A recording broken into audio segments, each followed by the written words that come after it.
Сәлем достар, сіздермен мөлдір шоколадный сметанник жасайтын боламыз. Дәмі өте керемет, дәмді жасап көріңіздер.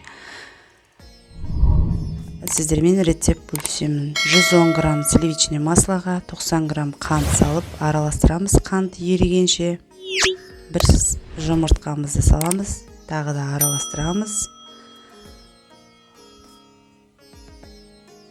Енді 250 грамм ұнымызға 1 шай қасық разрыхитель салып, осылай тесттер жасайтын боламыз. Бұны достар миксерсізде жасасаңыздар болады. Осылай тестамызды екеуімге келтіріп аламыз. Міне дайын болды теста.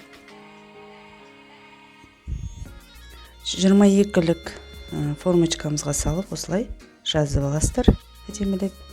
Начинкасына 200 грамм қаймақ, 4 жұмыртқа, 140 грамм қант салып араластырамыз.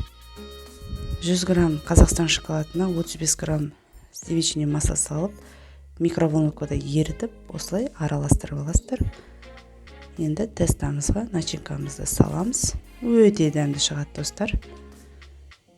Менде осындай шықты. 170 градуста пісіріп аласыздар. Менің ұлым бетін ашып қойды пештің, сондықтан жарылып қалды. Сіздер ашпаңыздар, жасап көріңіздер. Ас болсын.